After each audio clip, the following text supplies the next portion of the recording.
21వ అధ్యాయం.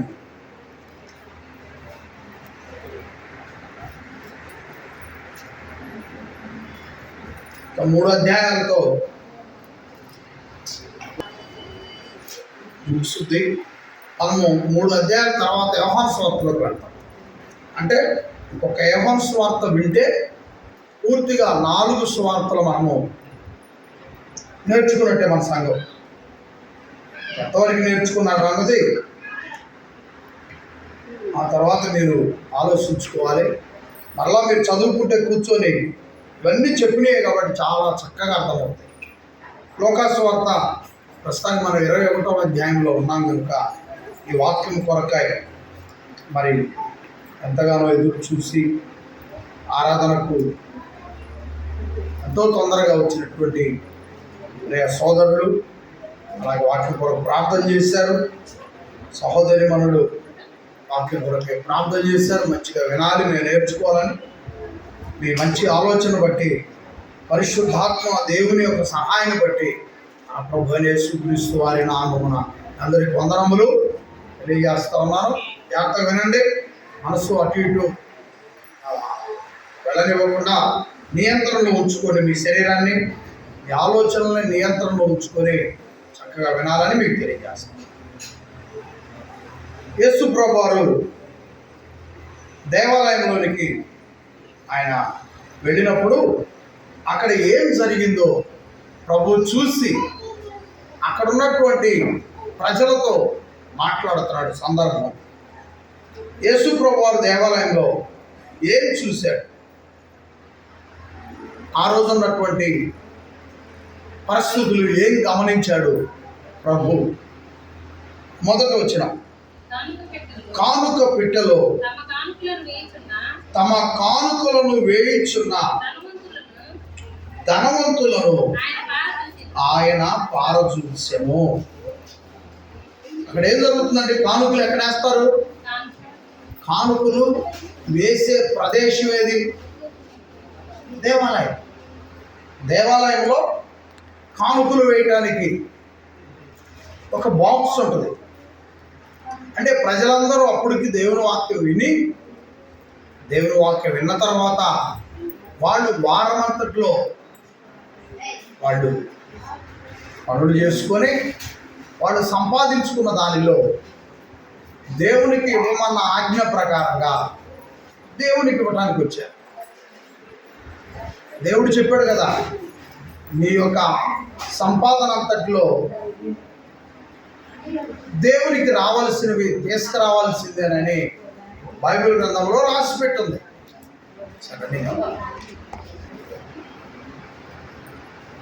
దేవుడు ఏదైతే చెప్పాడో చాలా సందర్భాలు ఉన్నాయి. దేవుడు సంపాదనలో, మీకు వచ్చే సంపాదనలో నాకు తీసుకురావాలి కంపల్సరిగా అని చెప్పినటువంటి వాక్యాలు చాలా ఉన్నాయి. వాళ్ళు ఆ ఆజ్ఞ ప్రకారంగా ఆజ్ఞకు లోబడి దేవునికి ఇవ్వడానికి వచ్చారు. వచ్చి కార్యక్రమం అయిపోయిన తర్వాత, వాక్యం అంతా అయిపోయిన తర్వాత అందరూ కూడా వెళ్ళి కానుకల బాక్స్లో వాళ్ళ యొక్క కానుకలు వేస్తూ ఉన్నారు. కానుకల బాక్సులో వాళ్ళ కానుకలు వేస్తున్నప్పుడు అక్కడ ఒకళ్ళు పరిశోధన చేస్తూ ఉన్నారు.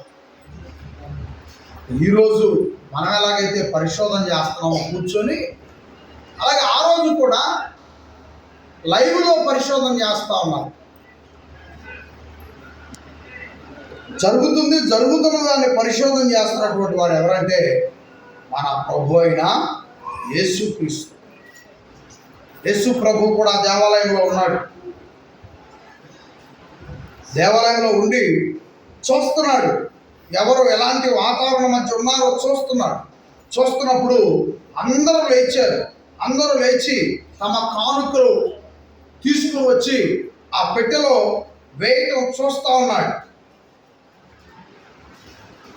అప్పుడు 2వ వచనంలో ఒక విధవరాలు 2 కాసులు అందులో వేయుచుండగా చూచి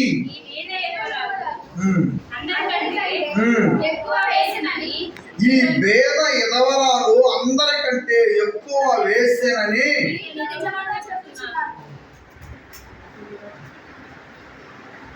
మీతో నిజముగా చెప్పుచున్నాను. ఎలా చెప్పాడంట? నిజముగా, మీతో నిజముగా చెప్పుచున్నాను. మీతో నిజముగా చెప్పుచున్నాను. ఈ పేద విధవరాలు ఎక్కువ వేసేనని మీతో నిజంగా చెప్తున్నారు. ఎవరో ఈ మాట అన్నది అంటే నిజముగా చెబుతున్నాను అన్నాడంటే అప్పట్లో కూడా సరిగా ఆలకించిన వాళ్ళు ఉన్నారు. అందుకే యేసు అంత గట్టిగా నిజముగా మీతో చెప్తున్నాను. 4వ వచనం, వారందరూ తమకు కలిగిన సమృద్ధిలో నుండి కానుకలు వేసిరి గాని ఈమె తన లేమిలో తనకు కలిగిన జీవనమంతయు యేసనని అది. యేసు చెప్పిన విషయం ఏంటంటే 10 ఎకరాలు ఉన్న వ్యక్తి 10,000 తీసుకొచ్చి వేశాడు. అతను పొంది వేశాడు.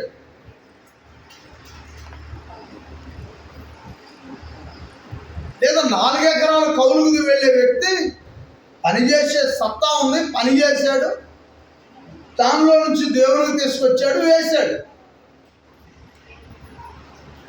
అంటే సమృద్ధిలో వారికి కలిగిన సమృద్ధిలో నుండి యేసు ప్రభు చెప్పిన పలుకు మాటలు. వాళ్ళకి ఆల్రెడీ సంవత్సరాల తరబడి కావలసింది ఉంది.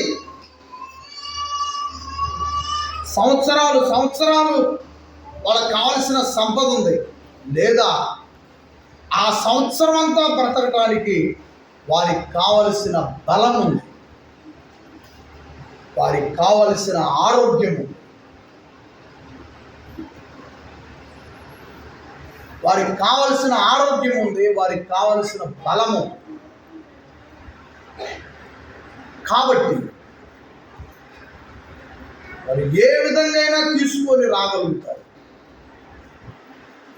కానీ ఈమె తనకు బలము లేదు, తనకు సమృద్ధి లేదు, బలము లేదు, సమృద్ధి లేదు. బలము లేని స్థితిలో నుండి ఆమె తన దగ్గర ఉన్నటువంటి 2 కాసులు ఆ దేవుని మందిరంలో ఆ కానుకలు పెట్టెలో వేసింది. యేసుక్రీస్తు ఎంతో మందిని చూస్తూ ఉన్నాడు. కానీ యేసు హృదయ రహస్యాలు ఎరిగినవాడు కనుక, హృదయ రహస్యాలు పరిశోధించేవాడు కనుక ఎవరి చేతిలో ఎంత ఉందో ఆ దేవాలయంలోనే చూడగలిగాడు. దేవాలయంలో ఉన్నవారు ఇళ్ళ వద్ద ఎంతెంత సంపద ఉందో కూడా ఆయన తెలుసుకోగలిగిన వాడు. అందుకే పూర్తి స్థాయిలో ఆ స్టేట్మెంట్ ఇచ్చాడు. ఇళ్ళ వద్ద ఎంత ఉందో యేసు చూడలేదు, కానీ చెప్పగలడు ఆయన. అందుకనే ఆయన ఈ స్టేట్మెంట్ ఇవ్వగలిగాడు. ప్రియమైన ఇప్పుడు కూడా ఈ దేవాలయంలో ఉన్నాం కదా అందరం, మనము కూర్చున్న మన అందరి హృదయాలు ఖచ్చితంగా ఆయనకు తెలుసు. ఇక్కడ సమృద్ధిగా ఎవరికి ఉందో కూడా యేసుకు తెలుసు. కానీ నీకు తెలుసు కదా అనుకోవచ్చు మీరు, నాకన్నీ తెలియదు. మనకు తెలిసిందల్లా ఏంటి? నేను మీతో చెప్పే అప్పుడు, మీరు నాతో చెప్పే అప్పుడు. కానీ నా గురించి అయినా మీ గురించి అయినా అద్భుతంగా పరిశోధన చేసి మన హృదయము లోపల మన జీవితం తర్వాత ఎలాంటి వాతావరణం ఉందో ఆ రోజు దేవాలయంలో ఉన్న యేసు చూడగలిగాడు. కానీ ఎవరికి ఎక్కడెక్కడ ఉన్నాయో తెలియదు, కానీ ఆయన చెప్పగలిగాడు. ఈరోజు యేసు ఈ దేవాలయంలో లేడు అని మీరు అనుకోగలరు.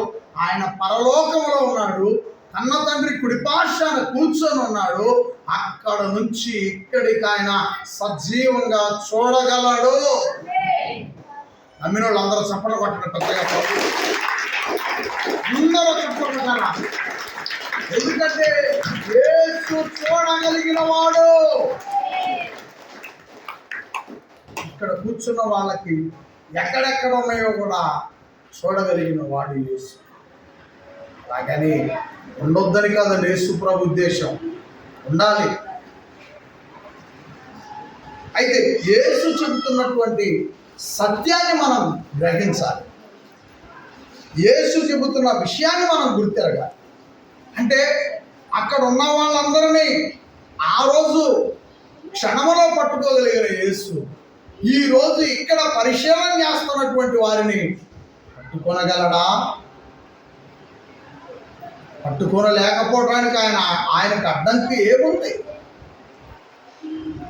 లేదు, ఆయనకు ఏ అడ్డంకి. అందుకే జాగ్రత్త, చక్కగా పరిశీలన చేసి ఇక్కడ ఉన్నటువంటి విషయాలను మనం నేర్చుకుంటే మన జీవితంలో చాలా మంచి ప్రయోగాలు, మంచి ఉపయోగాలు, మేలు జరుగుతాయి. యేసు చూసుచున్న వాడని గుర్తించాలి. ఏమండి, ఈ విధవరాలు అందరికంటే ఎక్కువ యేసేనని మీతో నిజముగా చెప్పుచున్నాను. వారందరూ తమకు కలిగిన సమృద్ధిలో నుండి కానుకలు వేసిరి, కానీ ఈమె తన లేమిలో తనకు కలిగిన జీవనమంతయు వేసేనని వారితో చెప్పింది. సాక్ష్యం. ఒక పేద తల్లి పక్షాన దైవ తనయుడైన యేసుక్రీస్తు సాక్ష్యం. అంత అదృష్టవంతురాలట. నిజంగా ఆమె ఎంత అదృష్టవంతురాలు. చాలా మంది అనుకుంటారు యేసు ప్రభువుని గర్భాన మోసి జన్మనిచ్చి పెంచినటువంటి మరియమ్మ గారు చాలా ధన్యురాలు అని మనము చెప్పుకొనుట చిన్ననాటి నుంచి వింటాం.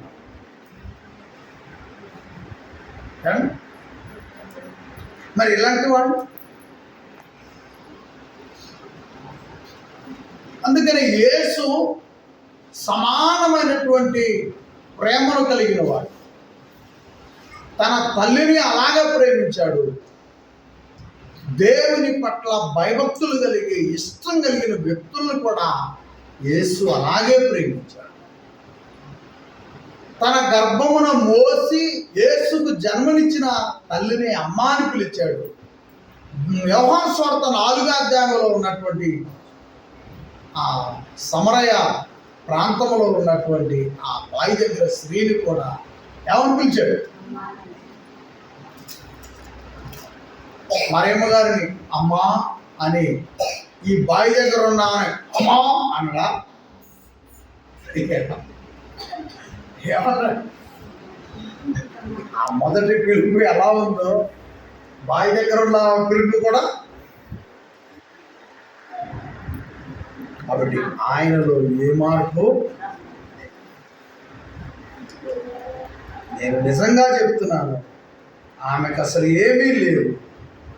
ఆమెకు ఉన్నదే 2 కాసులు. ఆ 2 కాసులు దేవాలయంలో వేసింది. నేను ఉంటున్నటువంటి గోరంట్ల ప్రాంతంలో మేము బస్సు ఎక్కే దగ్గర ఒక షెల్టర్ ఉంది. అక్కడ ఒక ముసలామ ఆ బస్ షెల్టర్ను ఊడుస్తూ ఉంది. బైబిల్ ఉంది, బ్యాగ్ ఉంటుంది, అక్కడే పడుకుంటుంది. నేను రోజు చూసి అట్లా నడుచుకుంటా వెళ్తా ఆమెకు ఒక 20 రూపాయలు తీసి ఇవ్వడానికి దగ్గరికి వెళ్ళా. అప్పుడు ఆమె ఏమంటుందంటే, నేను అడుక్కున్నాను కాదు, నాకు నువ్వు ఇవ్వద్దు ఆ డబ్బులు అంట. మరి ఆమెకి ఏమున్నాయి? ఏవో పాత బట్టలో ఒక బ్యాగ్ ఉంది, ఒక బైబిల్ ఉంది. కానీ నేను ఆ గొర్రెల ప్రాంతానికి వచ్చి నెల రోజులు అవుతుంది. నెల రోజుల నుంచి కూడా ఆమె బ్రతుకుతూనే ఉంది. నెల రోజుల నుంచి ఆమెకు ఎవరు టిఫిన్ ఇస్తున్నారో, ఆమె ఎక్కడ భోజనం చేస్తుందో నేనైతే గమనించలేదు. ఆమెను ఒక చూసి ఆమెకు ఏదో మనకు తోసింది ఇస్తే, ఆమె ఏదో ఒకటి తింటది కదా అని నేను దగ్గరికి వెళ్ళి ఇస్తే, ఆమె నేను డబ్బులు నా చేతిలో చూడగానే ఆమె అన్న పదం మీద, నేను అడుగుతున్నదాన్ని కాదు, నాకు ఇవ్వద్దు. బైబిల్ మాత్రమే ఉన్నా.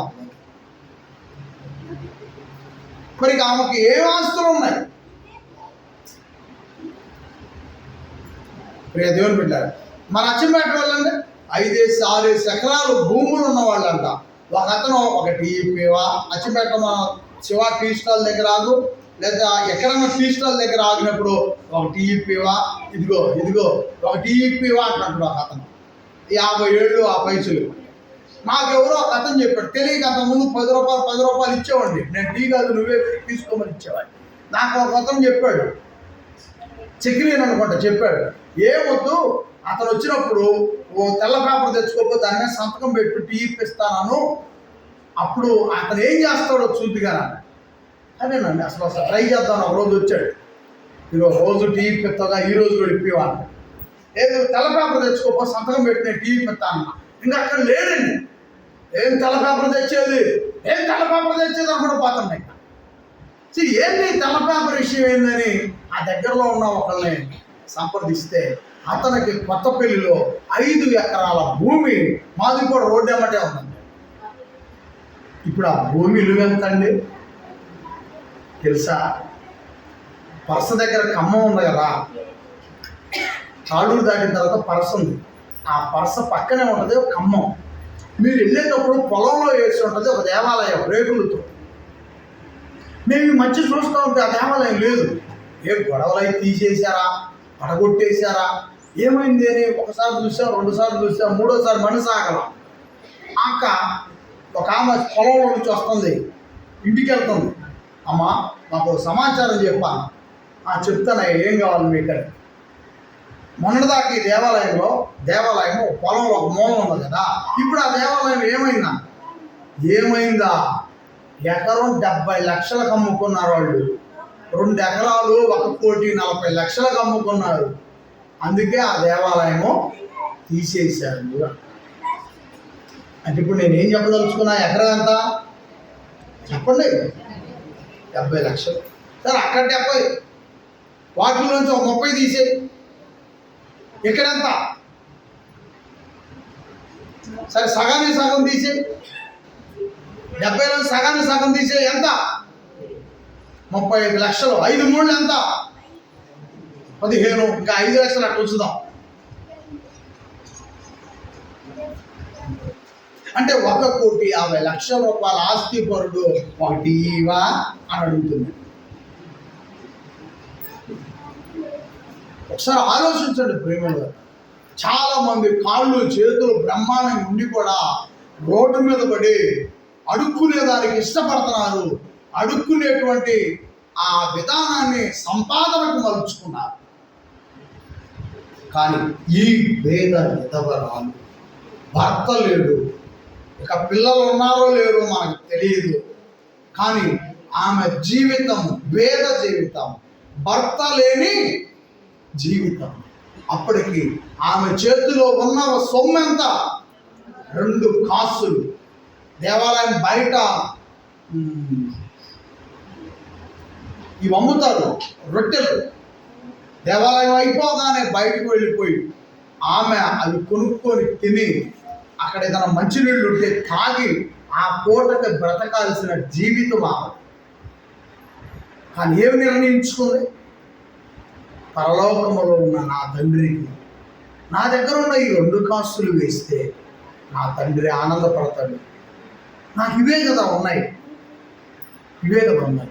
ఇవి వేస్తే నన్ను బయట ఎలా బ్రతికించాలో నా దేవుడు, నా తండ్రి, నాకు జీవితాన్ని ఇచ్చిన నా దేవుడు చూసుకుంటాడు. అదే కదా ఆమె నిర్ణయించుకుంది. ఆ నిర్ణయాన్నే కదా యేసుక్రీస్తు చూసింది. మరి కాదంటారా మీరు కూర్చున్న పరిశీలన చేసే మీరంతా? ఆ క్షణంలో నిలబడి అపారమైనటువంటి ప్రేమ, అపారమైన నమ్మకం, కనిపించని కన్న తండ్రి పరలోకములో ఉన్నాడు, ఆయన నా జీవితాన్ని ఇచ్చాడు, నాకు ఈ జీవితాన్ని ఇచ్చినటువంటి దేవుడు ఈ దేవాలయం గుమ్మం దాటి బయటకు వెళితే నాకు ఎలా బ్రతికించాలో, నాకు ఎలా ఆహారం ఇవ్వాలో నా తండ్రికి తెలుసు. నా కాడున్న ఈ 2 కాసులు నా తండ్రికి నేను ఇస్తాను. నా తండ్రి పనులు జరుగుతాయి, నా తండ్రి మహిమ పొందుతాడు ఈ 2 కాసులు ఇస్తే. అండ్ ఎంత ఆశ్చర్యం! పట్టుకొని తను చిన్న ప్రార్థన చేసుకుంటున్నాడు. యేసు ప్రభు చూశాడు. తనలో నేను చెప్పిన ఈ నిర్ణయం అంతా యేసు ప్రభు పరిశీలించాడు. అందుకే ఆమె నిజముగా వేసినని ఖచ్చితంగా చెప్తున్నాడు. దగ్గరకు వెళ్ళింది, ఏమాత్రం సందేహం లేకుండా బాక్స్లో విడిచిపెట్టి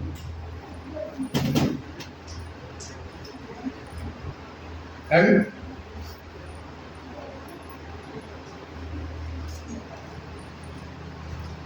ఆలోచించండి. మీరు కూడా ఇంటికి వెళ్ళిన తర్వాత బాగా పరిశీలించి ఇలాంటి విషయాలను మీరు ఎంత లోతుగా మీరు మీకున్నటువంటి జ్ఞానముతో, మీకున్న తెలివితేటలతో అధ్యయనం చేయండి ఇంటికి వెళ్ళిన తర్వాత.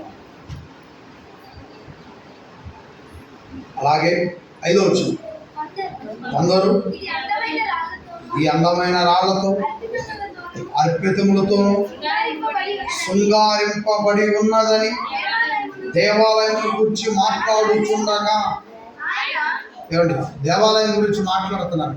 మనం కూడా చాలా పరిసర ప్రాంతాల్లోకి వెళ్ళినప్పుడు దేవాలయం గురించి మాట్లాడుతున్నాం. ఎంత బాగా కట్టారు ఈ ఇల్లు.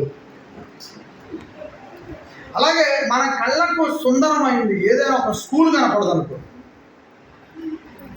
నేను మా ఇంటి దగ్గర ఉన్నటువంటి ఎలిమెంటరీ స్కూల్ కాడ నుంచి, మా ఇంటికి వెళ్తే ఫస్ట్లో ఆ ఎలిమెంటరీ స్కూల్ కాడ నుంచి, ఇబ్రహీంపట్నం స్కూల్ కాడ నుంచి, అచ్చంపేట మండల స్థాయిలో ఉన్న హై స్కూల్ కాడ నుంచి, అండ్ ఇక గుంటూరు, ఇక విజయవాడ, ఇవి చూడగలిగాను. ఒక్కొక్క కట్టడం ఒక్కొక్క విధానంలో, ఒక్కొక్క డిజైన్తో ఉన్నాయి. ఆశ్చర్యంగా ఉన్నాయి. ఇక దేవాలయాలు అంటారా, ఈ వీధిలో అంటే రోడ్డు మీద పట్టేసుకొని కూర్చునే కాడ నుంచి మద్రాసు అనేటువంటి ఒక మహాపట్టణం, పెద్ద పట్టణం, అలాంటి పట్టణంలో ఏ రేంజ్లో ఉంటాయో దేవాలయాలు అక్కడ చూశాను. అంత దూరం వెళ్ళి చూశాను. ఇక లాస్ట్గా ఇక మద్రాసు పట్టణాన్ని దాటి వెళ్ళినటువంటి ప్రదేశం లక్నో. కళ్ళు చదువుతాయి. ఇవే ఇలా ఉంటే ఆ రోజు దేవాలయం సొలొమోను గారు కట్టించింది. ఇంతవరకు ఎవరు అలాంటిది కట్టించిన వాళ్ళు లేరు. అంత బాగా కట్టి ఆ రోజు ప్రజల యొక్క దృష్టి అంతా, ప్రజల యొక్క మనసు అంతా ఎటువైపు వెళుతుంది, ప్రజల యొక్క ఉద్దేశాలు ఎటువైపు ప్రయాణం చేస్తున్నాయి అన్నది ప్రభు గమనిస్తున్నాడు. ఏమని మాట్లాడుకుంటున్నారంట ప్రజలు? కొందరు ఇది అందమైన రాళ్లతోనూ అర్పితములతోనూ శృంగారింపబడినదని దేవాలయముల గురించి మాట్లాడుకుంటుండగా, దేవాలయాల గురించి మాట్లాడుకుంటున్నారట. అసలు ప్రజలు మాట్లాడుకోవాల్సిన దేని గురించేనంటే దేవుడు కలిగించిన రుచుల గురించి మాట్లాడాలి. దేవుడు కలిగించినటువంటి నీ చుట్టూ ఉన్న కమ్మని గాలి గురించి, పర్వతాల గురించి, ప్రవహిస్తున్న నీటి గురించి, దేవుడు కలిగించిన ఆకాశం గురించి, సూర్య చంద్ర నక్షత్రాల గురించి, దేవుడు కలిగించిన నీ అవయవ నిర్మాణం గురించి, దేవుడు నీకు నాకు ఇచ్చిన జీవితం గురించి మాట్లాడాలి. ప్రజలు ఏం మాట్లాడుకోవాలంటే దేవుడు మనకిచ్చినటువంటి స్థితిని గురించి మాట్లాడుకోవాలి. దేవుడు ఇంకా దేవుడి గురించి మనకి దేవుడి గురించినటువంటి ప్రస్తావన ఉండాలంటే ఊపిరి ఉచితంగా ఇచ్చాడు చూడండి. అదే నూనె ప్యాకెట్ కొనుక్కోవాలనుకోండి ఏమైపోతుంది? నూనె ప్యాకెట్ ప్రతిసారి కేజీ అయిపోయినప్పుడల్లా ఊపిరి కొనుక్కోవడం అయితే పెళ్ళిళ్ళు ఎవరు చేసుకోరు. పెళ్ళిళ్ళ వైపు ఎవరన్నా అడుగులేస్తారా? నేనే కొనుక్కుంటున్నా. వాళ్ళ బాధ ఏళ్ళ బాధ పడలేక పెళ్లి చేశారు అనుకోండి, మళ్ళీ ఆయన పడాలి. ఇప్పుడు నేనే కొనుక్కుంటా బాధపడుతున్నా, మళ్ళీ ఏమనుకోవాలి ఊపిరి. మళ్ళీ మేమిద్దరం కొనుక్కుంటా ఉంటే మళ్ళీ ఏం కావాలా? అన్నం పెట్టే సంగతి అట్టుంచు. ఇప్పుడు ఊపిరి కొనలేక ముందు ఏమైపోతారు? మాకు పిల్లలు ఊపిరి ఉచితమై అన్నం పెట్టడానికే ఏమనుకుంటున్నారు? అసలు ఒక్కడైతే బాగుండు, ఒక అమ్మాయి అయితే బాగుండు. ఏది? ఊపిరి ఉచితమై అన్నం పెట్టడానికి. అదేమంటే మన ముఖ్యమంత్రి గారు లోకేష్ ఒకే కుమారుడు, అతను తీసుకుంటున్నారు మాదిరిగా. చూడు, ఒక్క కొడుకే కాబట్టి ఇంకా రాజు, ఆ రాజ్యానికి అతనే రాజు. ఇంకా అంతే కదా. మన జగన్మోహన్ రెడ్డి గారు ఇద్దరు కూతురులతో మానుకున్నాడు.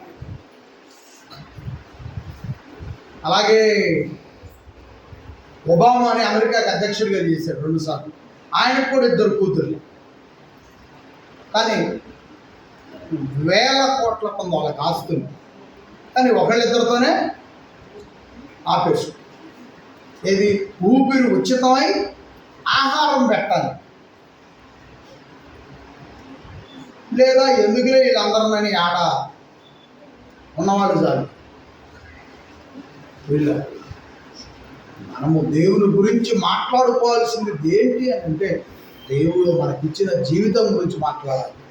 ఆ నేల కొన్ని వందల వేల సంవత్సరాలుగా ఆ నేల ఎంత అద్భుతంగా అలా దున్నబడుతుంది, అలా మొక్క వేయబడుతుంది, అలా పంటను ఇస్తుంది. ఆ నేలండి దాని గురించి కానీ ప్రజలు దేని గురించి మాట్లాడుకుంటున్నారంట? దేవాలయానికి వచ్చి దేవుడిచ్చిన జీవితం గురించి మాట్లాడుకోకుండా దేని గురించి మాట్లాడుతున్నారంట? రాళ్లతో కట్టిన దేవాలయం గురించి, శృంగారం గురించి, అద్భుతంగా ఏ నిర్మాణం అబ్బా అని అసలు వాళ్ళు లీలమైపోయారంటండి. ఆ ముచ్చట్లో వాళ్ళు లీలమైపోయారంట. రాళ్ళ గురించి మాట్లాడుకోవటం, కట్టిన విధానం గురించి మాట్లాడుకోవటంలో లీలమైపోయారు. అప్పుడు యేసు ప్రభు ఏమన్నాడంట? ఆయన ఈ కట్టడములు మీరు చూస్తున్నారే, చూడండి, వాటిలో రాతి మీద రాయి లేకుండా అవి పడద్రోయబడు దినములు వచ్చునని. రాతి మీద రాయి లేకుండా పడవేసే దినములు వస్తున్నాయి. ఏమండి, ఒకసారి మీరు గమనించండి, భక్తుల జీవితాన్ని ఒకసారి మనం గమనిస్తాం. గాడిదలు అంటే గాడిదలు కాసుకునేటువంటి వ్యక్తి సౌలు. ఏం మెప్తాడమ్మా? వాళ్ళ నాన్నకున్న ఏంటి? గాడిద. సౌలు అనేటువంటి వ్యక్తి యొక్క తండ్రికి గాడిదలు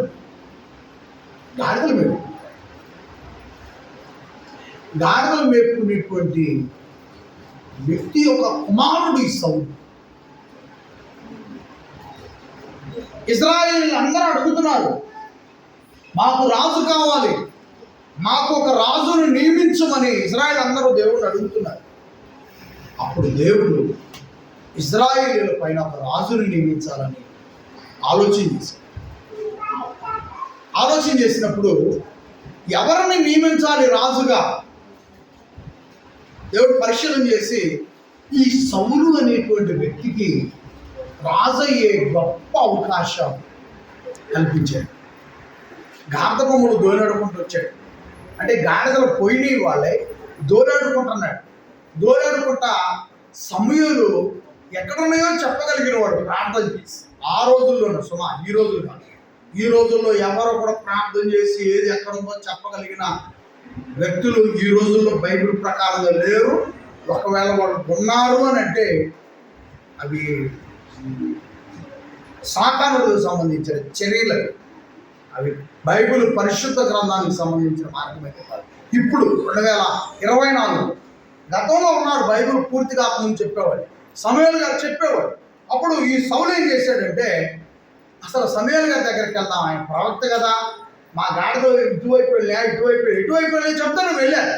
వెళ్ళకలోనే ఆయన ఇతను చూసి సౌలును చూసి, అప్పటికే రాజు కావాలని ప్రజలు అడుగుతున్నారు, రాజును ఒకరిని నియమించమని దేవుడు కూడా సౌలుకి ఆజ్ఞించున్నాడు.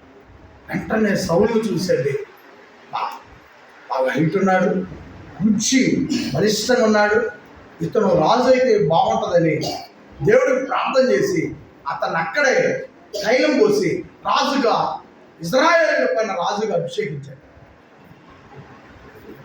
రాజు అయిపోయాడు. గార్ధబొమ్మలు దోలాడకుండా పోయిన గాడిదలు దోలాడకుండా పోయిన వాడు తిరిగి ఇంటికి ఎలా వచ్చాడు తెలుసా? ఇజ్రాయేలీలకు రాజుగా ఇంటికి వచ్చాడు. అక్కడి నుంచి అతనికి ఒక సైన్యం ఏర్పడింది, అతను వెనకమార్ల సైన్యం ఉంది, అతను చుట్టూ ఇంటికి కాపలదారులు, అతను రాజు అయిపోయాడు. అతని జీవితం అంతా కూడా అద్భుతంగా మారిపోయింది. అప్పుడు ప్రతి డైరెక్షన్ సౌలు సమయం నుంచి తీసుకునేవాడు, సమయాలు చెప్పిందే చేసేవాడు, సమయాలు దేవుడికి చెప్పేవాడు, దేవుడు సమయాలు చెప్పేవాడు, సమయాలు రాజుకు చెప్పేవాడు. అలా చేస్తా 3 సంవత్సరాలు ఉన్నాడు. 3వ సంవత్సరంలో ఇతనికి భయంకరమైనటువంటి అహంకారం వచ్చింది. ఎటు వెళ్ళమంటాడు వెళ్తున్నాడు ప్రజలు, ఎటు రమ్మంటాడు వస్తున్నాడు ప్రజలు. ఆయనకి ఎదురు లేకుండా పోయింది. ఒక యుద్ధానికి రెడీ అవుతున్నాడు. అప్పుడు సమూయేలు వచ్చాడు, అయ్యా నువ్వు ఆ యుద్ధానికి వెళ్ళొద్దు, దయచేసి నా మాట విను. ఒకవేళ వెళ్ళినా, ఆ యుద్ధానికి నువ్వు వెళ్ళినా అక్కడ ఉన్నటువంటి సమస్తమును నిర్మూలన చేయి, ఏముంచబాక అక్కడ. ఒకవేళ వెళ్తున్నావు కాబట్టి వెళ్ళు, పూర్తిగా వాళ్ళంటూ ఏమి కూడా ముట్టుకోబావు, పూర్తిగా తీసేయమన్నాడు సమూయేలు. యుద్ధానికి వెళ్ళాడు. యుద్ధంలో ఆలస్యం జరుగుతుంది. ఈ లోపల సమూయేలు ఈ సౌలు ఏమని నిర్ణయం తీసుకున్నాడంటే, జాగ్రత్త, జీవితాలు ఎలా కూలిపోతాయో ఎదుర ముందు దీనిలో జాగ్రత్త. వినండి జాగ్రత్త వినండి. వెళ్ళాడు. ఏమని ఆజ్ఞించాడు? వెళుతున్నప్పుడు, యుద్ధాల్లో వెళ్ళినప్పుడు అక్కడ ఉన్న అవతల వాళ్ళ సర్వము కూడా నిర్మూలన చేయి, సమూయేలు ఆజ్ఞ. కానీ సౌలు ఏం చేశాడు? యుద్ధం ఎక్కువగా జరుగుతుంది, సైనికులు అడిగారంట, మా ఆకలి అవుతుంది రాజా, మా పరిస్థితి ఏంటంటే, అప్పుడు అవతల వాళ్ళలో ఉన్న బలమైన గొర్రెపొడులు మేకపోతుల్ని తీసుకొచ్చి పాలెంలో కట్టేశాడంటే. ఈ లోపల సమూయేలు యుద్ధం ఎలా జరుగుతుందని చూడటానికి వచ్చాడు. వచ్చేసరికి ఇంకేముంది, పూర్తి స్థాయిలో గొర్రెలు మేకలు కేకలు పెడుతున్నాయి. అప్పుడు వెంటనే సమూయేలుకి బాధ కలిగి సౌలు దగ్గరికి వెళ్ళాడు. సౌలా, ఏంటి నువ్వు చేసిన పని? శత్రువు సంబంధించింది ఏది కూడా నువ్వు అంటుకోవద్దు, నిర్మూలన చేయమన్నాను కదా. అప్పుడు సౌలు సమాధానం ఇస్తున్నాడు, ఏంటంటే నిర్మూలన చేసేది? సైనికులు ఆకలితో అలమరిగిపోతున్నారు, మాకు ఆకలి అవుతుంది. ఏంటి మేము ఈ అరణ్యంలో ఆకలితో చావాలా? మేము ఆకలి అవుతుంది, అందుకే కొన్ని పొడేళ్ళు కొన్ని పోతులు ఉంచుకున్నాం తింటాడు. కానీ సమూయేలు దేవుని దృష్టికి ఎంత పాపము చేసి, దేవుడి ఆజ్ఞను ఎంతగా నీవు నిరాకరించు. దేవుడు నీకు కావాలంటే ఈ అరణ్యంలో నుంచి ఆహారం పుట్టించగలిగినవాడు. ఆయన చెప్పాడు, ఇది సర్వం పూర్తిగా నిర్మూలన చేయమని. ఆయన మాటను ధిక్కరించి వాటిలో నుంచి కొన్ని తినడానికి తెచ్చిపెట్టుకుంటావా? ఈ రోజు నుంచి నీ రాజరికపు అధికారం ఏమైపోయింది? తీసివేయబడదు.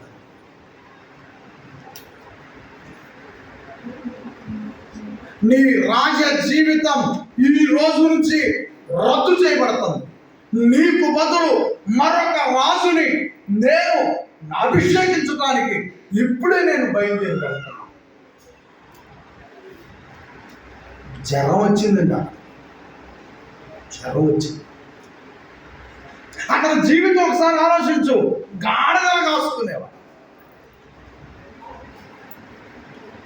గాడిదలు కాసుకునే వ్యక్తి చుట్టూ సైన్యం, పహారా, కావలసినవి గాలి విసిరేవాళ్ళు, ద్రాక్షారసం అందించేవాళ్ళు, రొట్టె అందించేవాళ్ళు. ఏ రేంజ్కి వచ్చాడు? ఆ రేంజ్ని చూసి, తన చుట్టూ ఉన్న సైన్యాన్ని చూసి అతనిలోకి ఏం ప్రారంభమైంది? అసలు ఎక్కడ గొర్రెలు కాసుకునేవాడిని, ఎక్కడ గాడిదలు కాసుకునేవాడిని, ఈరోజు నేనేంటి, నా హోదా ఏంటి, నా లెవెల్ ఏంటి, రమ్మంటే వచ్చేవాళ్ళు ఎంతమంది, పొమ్మంటే పోయేవాళ్ళు ఎంతమంది. రాజునే, ఇజ్రాయేలు ప్రజలకి మొట్టమొదటి రాజులని విపరీతమైనటువంటి అహంకారం, దెయ్యానికి సంబంధించిన గర్వం. చెప్పారు కదా బైబిల్లో, శరీరాశ, నేత్రాశ, జీవపుటము ఏమైపోయింది? అతను లోనికి ప్రవేశించేటట్లు అతను చేసుకున్నాడు. చివరి ముగింపు చెప్తాను, అతని జీవితం ముగింపు చెప్తారు. దేవుడు చెప్పాడు, నువ్వు పలానా యుద్ధానికి వెళ్ళొద్దు, వాళ్ళ జోలికి వెళ్ళొద్దు. వాగిపోమంటే కాదు, నేను వెళ్ళాల్సిందే, యుద్ధం చేయాల్సిందే. చివరి ముగింపు అండి. చాలా సంవత్సరాలు గడిచాయి, మధ్యలో 40 సంవత్సరాలు గడిచాయి. దావీదుకి కూతురునిచ్చాడు, దావీదుని చంపడానికి ఎక్కబడ్డాడు, చాలా జరిగాయి. అవి తర్వాత చెప్తాను నేను ఆ రోజు వచ్చినప్పుడు. కానీ చివరి ముగింపులో యుద్ధానికి పోవద్దన్నాడు. 40 సంవత్సరం రాజుగా ఉన్నాడు. అప్పటికి పోవద్దంటే నేను వాళ్ళని ఓడించాల్సిందే, పోతానని పోయాడు. ఆ యుద్ధంలో తన కొడుకు యోనాతాను ఉన్నాడు, అతను కోల్పోయాడు. చివరికి శత్రువుల సమూహం మీదకి వచ్చి పడ్డారు. ఇతను అభిషేకించబడిన వాడు, ఇంకొక వ్యక్తి చంపడానికి వీలు లేదు అతన్ని. అతని పక్కన ఉన్న భటుణ్ణి నన్ను చంపమని అడిగాడు సౌలు.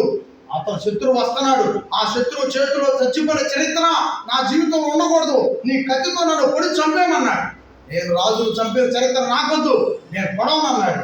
అప్పుడు అతని దగ్గర కత్తి తీసుకుని అతనే అంటే సౌలు, ఈ గాడిదలు కాసుకునే వ్యక్తి, అతనే కత్తి పెట్టి పొడుచుకొని చచ్చిపోయాడు.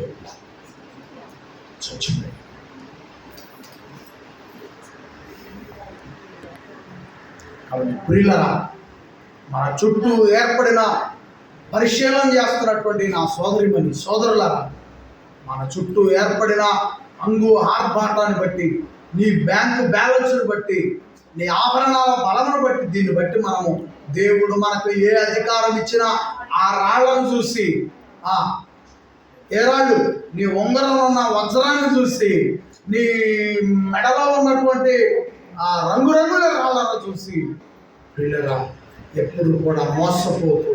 ఎందుకంటే యేసు చెప్పాడు, నీ జీవితం దేవాలయం అని చెప్పాడు. నీ బ్రతికే దేవాలయం, దేవుడు దేవాలయంగా కట్టుకున్నాడు నీ బ్రతుకు. అంతేగాని ఈ అందమైన రాళ్ళు ఎంతో మంది ఈ దేవాలయాన్ని హైలైట్ చేసుకుంటున్నారు. పెద్ద బిల్డింగ్ కట్టడం, ఇది దేవుడే కట్టి పెట్టాడని చెప్పటం, దాన్ని బట్టి విశ్వాసులు గర్వాంధులుగా తయారవుతున్నాడు, సావుకుడు గర్వాంధుడిగా తయారవుతున్నాడు. వీళ్ళరా, మనల్ని మనం అతిశయించాల్సింది ఒకే ఒక విషయం, మన అమ్మ గర్భంలో దేవుడు కట్టుకున్న దేవాలయం. ఈ దేహం అనే దేవాలయం, ఈ దేహం అనే దేవాలయాన్ని బట్టి మనం అతిశయించాలి. దేవుడు చేసిన ఈ నిర్మాణానికి మనం ఎల్లప్పుడూ కృతజ్ఞతలు కలిగి జీవించాలి. కానీ ఇక్కడున్న ప్రజలు ఏ మాత్రము కూడా దేవుడి యొక్క ఆలోచనలు, సౌలు ఏ విధంగా అయితే గాడిదలు కాసుకుంటా స్థితిలో నుంచి రాజైన తర్వాత అహంకారం, గర్వం ఏర్పడి తన జీవితాన్ని సర్వనాశనం చేసుకున్నాడో, ఇక్కడున్న ప్రజలు కూడా ఈ దేవాలయాన్ని చూసి దేవుని విడిచిపెట్టేశారంట, ఆ రాళ్లకు మొక్కుతున్నారంట, ఆ రాళ్ళు గొప్పవి అంటున్నారంట, ఆ అర్పితాలు గొప్పవి అంటున్నారంట.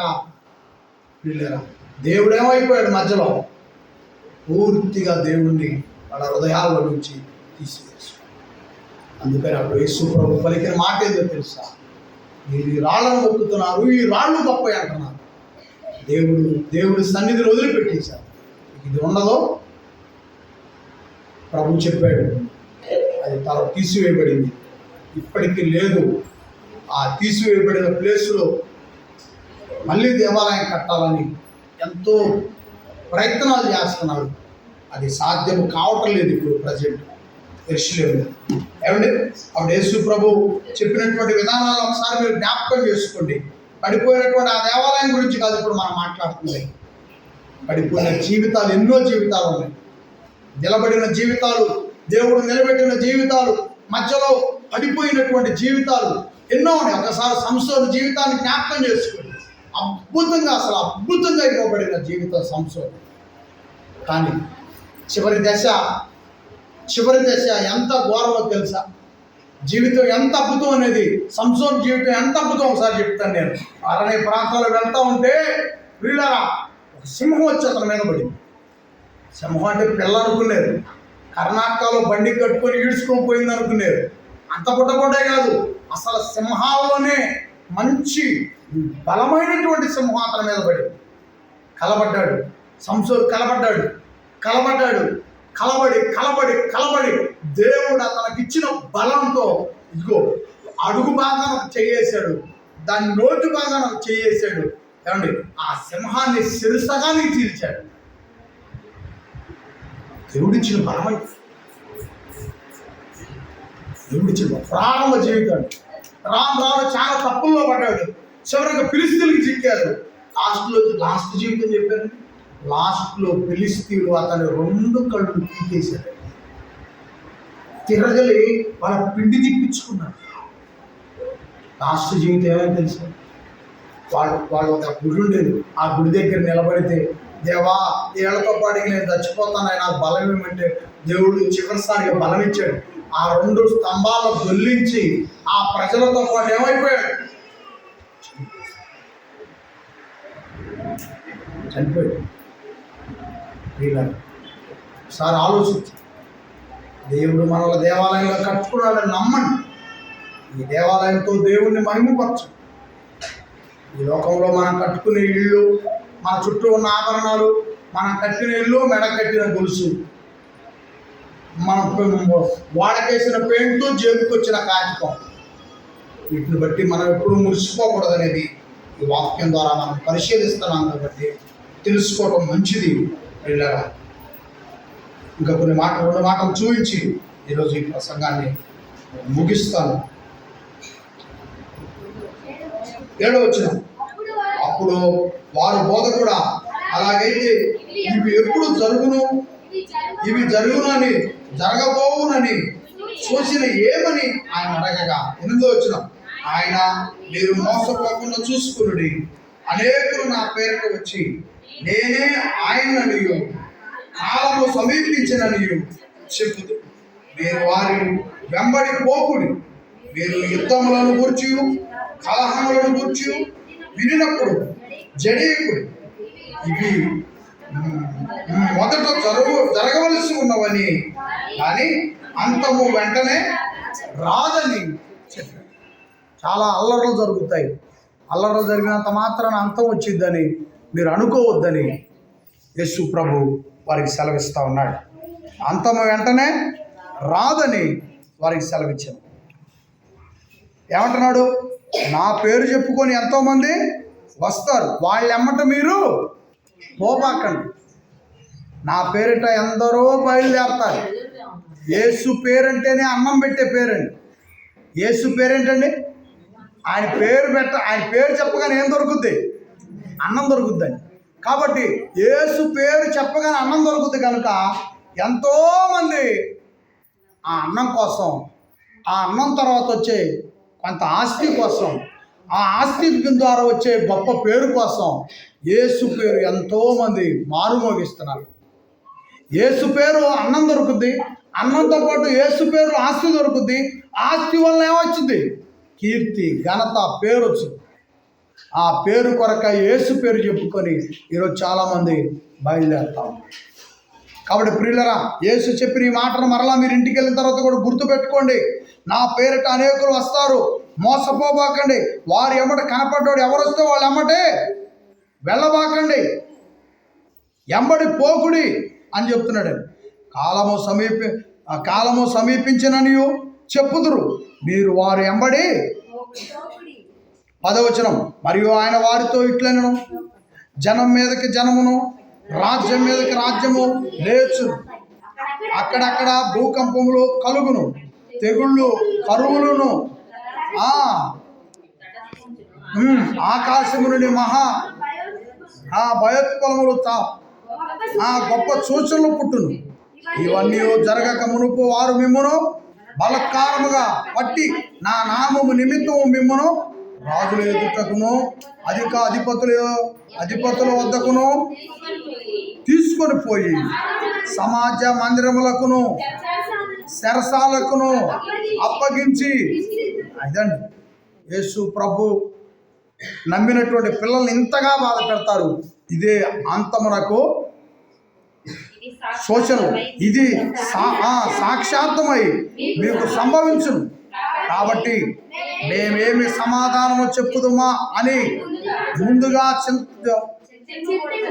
చింతించుకోమని మీ మనస్సులో నిశ్చయించుకొనుడి. మీ విరోధులందరూ ఎదురాడుటకును కాదనుటకును వీలు కాని వాక్కును జ్ఞాపకము నేను మీకు అనుగ్రహింతును. తల్లిదండ్రుల చేతను, సహోదరుల చేతను, బంధువుల చేతను, స్నేహితుల చేతను మీరు అప్పగింపబడదురు. వారు మీలో కొందరిని చంపుదురు. నా నామము నిమిత్తము మీరు మనుషుల చేత ద్వేషించబడుదురు. కానీ మీ తల వెంట్రుకలో ఒకటైనను నశింపదు.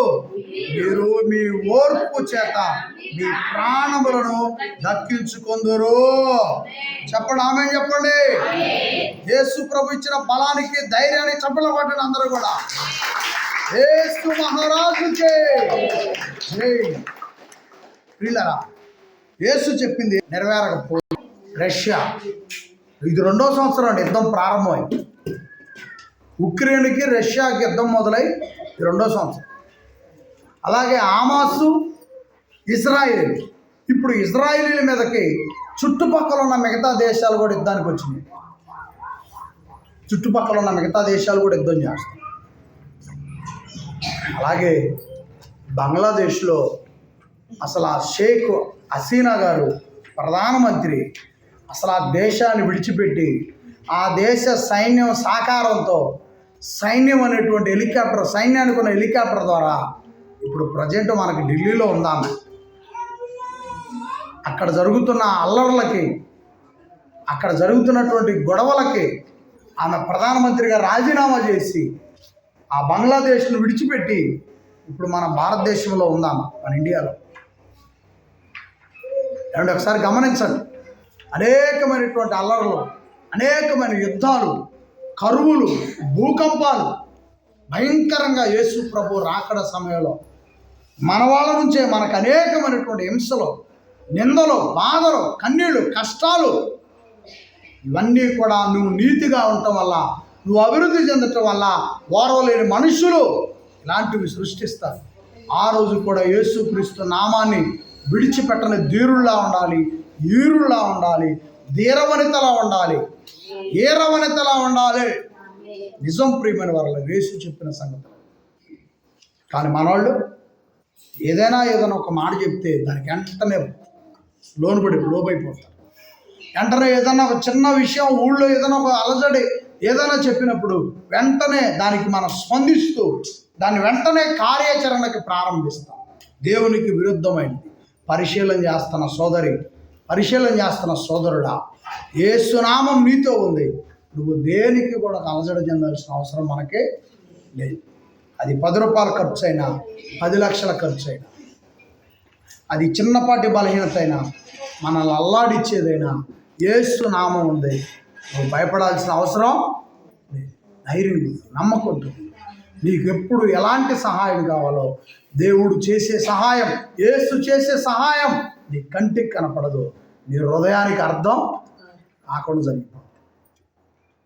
నమ్మిన వాళ్ళు యేసు ప్రభుకి గట్టిగా పెద్దగా ఆమేన్ చెప్తూ చప్పట్లు కొట్టండి. ఆమేన్. మన జీవితంలో దేవుడు అలా జరిగించిన కాక. ఆమేన్. ఎంతో ఆశతో, ఇష్టంతో, ఓపికతో విన్నటువంటి ప్రియ సంఘ బిడ్డలందరికీ ప్రత్యేకమైన వందనములు తెలియజేస్తా ఉన్నాను. కాబట్టి మీరు దయచేసి పెద్ద మందిరాల గురించి ముడిచిపోవద్దు. అలాగే ఈ జీవితంలో యేసుప్రభు పేరు మీద వచ్చాం, మాది కూడా యేసుప్రభువే, మేము కూడా యేసుప్రభు గురించే చెబుతున్నాం అని ఏదో చెప్పినంత మాత్రాన ఇక అది వాళ్ళు యేసుప్రభు వాళ్ళేనని, వాళ్ళు కూడా మనకు సంబంధించిన వాళ్ళేనని మురిసిపోయి మైమరిచిపోయి వాళ్ళతో మమేకం అయిపోయి నీవున్న నిజమైన జీవిత సాక్ష్యాన్ని కోల్పోవద్దు. సహవాసానికి కట్టుబడి ఉండాలి. సహవాసంలో దేవుడు మనకేం నేర్పాడో దానికి తగ్గట్టుగా మన జీవితం ఉండాలి. ఏం చెప్పాడు దేవుడు? ఎంతోమంది నా పేరు మీద వస్తారని చెప్పాడు యేసుప్రభు. అలాగే ఈరోజు ఎంతోమంది బయలుదేరుతున్నారు. చాలామంది యేసుప్రభు పేరు ఎత్తుకొని బయలుదేరుతున్నారు. కాబట్టి బయలుదేరిన ప్రతి ఒక్కడికి యేసుప్రభు పేరు చెప్పడంలోనే ఇక మేము కూడా క్రైస్తవులేనండి, మేము కూడా ఇదేనండి అదేనండి అని మైమర్చిపోతాం. కాబట్టి వాళ్ళు వస్తుంటారు. సహజంగా ఈ మాటను గుర్తుపెట్టుకుని మన సహవాసం తరపున నిజంగా క్రీస్తు వారి సంఘము తరపున వచ్చినటువంటి వ్యక్తులకే మనము స్వాగతం పలకాలి అని గుర్తుపెట్టుకోవాలి. చిన్న ప్రార్థన చేద్దాం. నిన్న వాక్యాన్ని బట్టి అందరూ కలిసి లేచి నిలబడి ఒక్క నిమిషం ప్రార్థన చేద్దాం. లేచి నిలబడండి. నిలబడలేని వాళ్ళు అలాగే కూర్చొని సతికిలబడి కూర్చొని ప్రార్థన చేయండి. ఒక్క నిమిషం ప్రార్థన చేయండి అందరూ.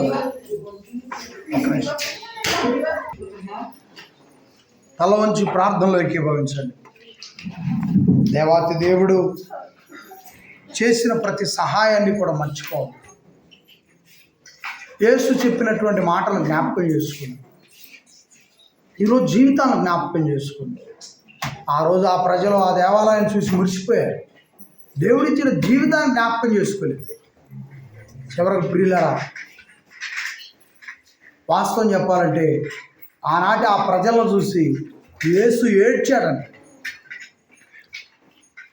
యెరూషలేము తట్టు తిరిగి యేసు ప్రభు ఏడ్చాడు. కారణం ఏందో తెలుసా? వాళ్ళ జీవితాలను వాళ్ళు ఎంత దిగజార్చుకున్నారో యేసు ప్రభుకి తెలుసు. అందుకే ఏడ్చాడు. ఈరోజు ప్రాధాన్యత దేవునికా దేవాలయానికా? దేనికి ప్రాధాన్యత? ప్రియులారా, దేవునికి వారి ప్రాధాన్యత. ఎందుకు దేవునికి ప్రాధాన్యత ఇవ్వాలంటే దేవుడు మనకు దేహాన్ని ఇచ్చాడు. దేవుడు మనకు దేహాన్ని ఇచ్చాడు కాబట్టి ఆ దేహాన్ని నడిపించే జీవాత్మనిచ్చాడు. ఆయన జీవాత్మై ఉన్నాడు. ఆ తండ్రికి పరిపూర్ణమైనటువంటి ఆత్మతో సత్యముతో కూడిన ఆరాధన చెందాలి. మహిమ ఆయనకి చెందాలి. ఆయనకి చెందాల్సిన మహిమ గోళ్ళ గురించో, ద్వారాల గురించో, గేట్ల గురించో మాట్లాడుకుంటాడు. అందుకే దేవుడు కన్నీళ్లు పెట్టి ఏడుస్తున్నాడు. అందుకే యేసు ఏడ్చాడు. కాబట్టి ప్రియ దేవుని బిడ్డ, ఇప్పటికి ఇంకా నీవు ఒకవేళ ఇంత వాక్యం విన్నా కూడా, ఒకవేళ ఇది రేపు మనం ఏదైనా టీవీలో చూసినా లేకపోతే యూట్యూబ్లో చూసినా వాళ్ళు చూపించే మందిరాన్ని, పాలరాయిని, గోపురాలని, ఆ ఎత్తైనటువంటి శిఖరాలు, సిలువలు, ఓ దేవుడే ఇదంతా ఈ 50 ఎకరాలు నాకు ఇచ్చాడని ఇలాంటివి ఎన్ని చెప్పినా నీవు ఒకటే గుర్తుపెట్టుకో, క్రీస్తు సంఘం వీటన్నిటినీ కూడా పరిగణలోకి తీసుకోవట్లేదు. యేసుక్రీస్తు సంఘం పవిత్రమైన జీవితాన్ని, పవిత్రపరచు వాక్యాన్ని తీసుకుంటాం. మన సాక్షాత్మైన జీవితమే మన పరలోకానికి చేర్చు. 50 ఎకరాలు మనం ఈ పట్టెంతా కొన్నా కూడా వాక్యానుసారంగా మనం లేకపోతే ఆ మందిరం కానీ ఆ స్థలం కానీ రేపు ప్రభువు చెప్పిన అంత్యదినం వచ్చినప్పుడు ఈ భూలోకంలోనే వదిలిపెట్టబడతాయి. ప్రియమైన యేసు పేరు చెప్పుకొని నాలాంటి వాళ్ళు ఎంతోమంది అన్నీ ఈ లోకంలో ఉన్న అన్నీ సంపాదించుకుంటున్న పరిస్థితులు ఏర్పడ్డాయి. సాక్షాత్తంగా కనపడుతున్నాయి కూడా, భౌతికంగా లోకంలో కూడా కనపడుతున్నాయి. కాబట్టి ప్రియులారా, మన ఆత్మీయ స్థిరమైన జీవితం యేసును చూసి అదృష్టం కల్పించు. యేసును చూస్తే యేసు తండ్రిని చూసి అదృష్టం కల్పిస్తాడు.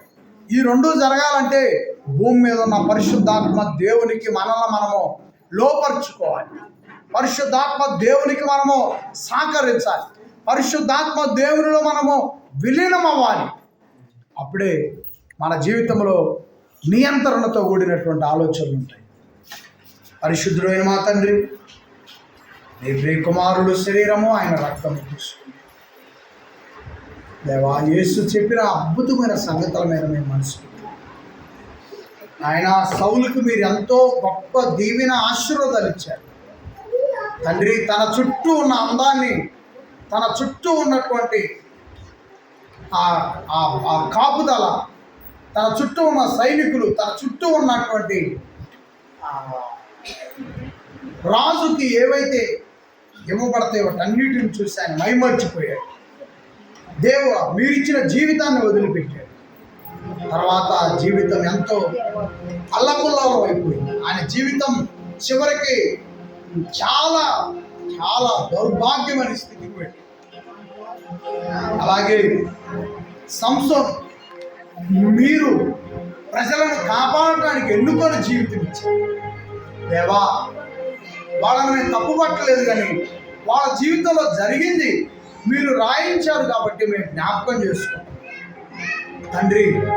చివరికి సంసోను సింహాన్ని చీల్చిన సంసోను చివరికి కళ్ళు పీకి వేయబడ్డాడు. అతని జీవితం చివరికి ఎంత దీనస్థితికి దిగజారి దేవా.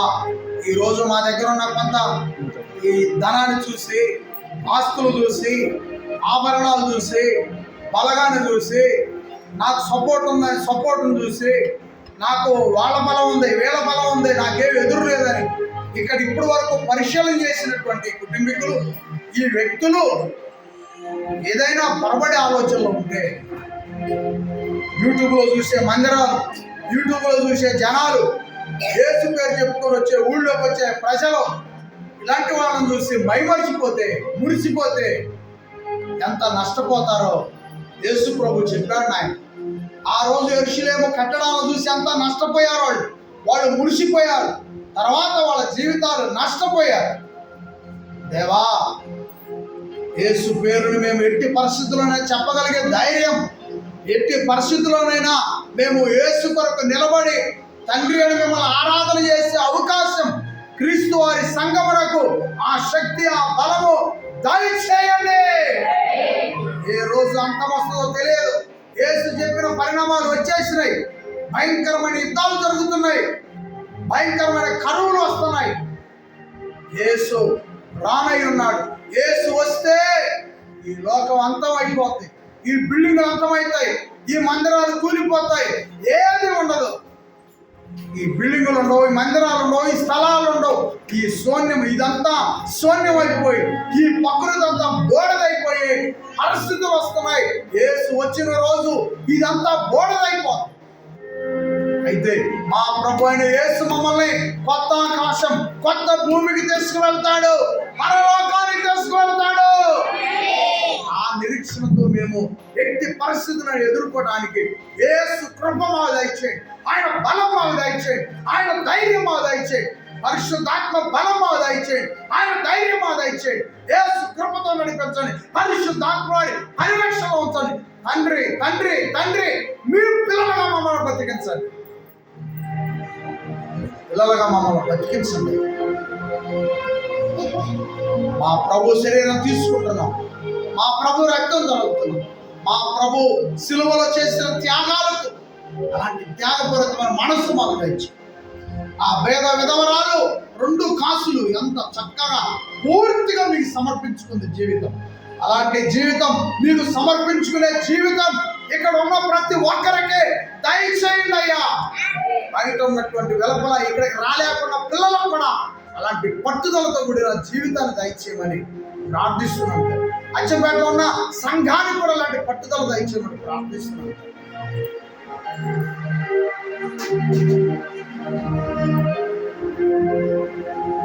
అలా మమ్మల్ని నడిపించమని కోరుకు, మా జీవితాలు పూర్తిగా మీకు అర్పించు. ఈ జీవితం మీరిచ్చిందేనని పూర్తిగా మేము విశ్వసిస్తూ నమ్ముతూ మీ కొరకై బ్రతకడానికి సిద్ధంగా ఉన్న మమ్మల్ని ప్రభు దయతో, ఆత్మ సహాయంతో మమ్మల్ని మీ సేవలో ప్రతి కుటుంబాన్ని ఉంచుకొని ముందుకు తీసుకెళ్ళమని కోరుకు యేసు ప్రభు ద్వారా ప్రార్థన వేడుకొచ్చున్నాం తండ్రి. ఆమేన్.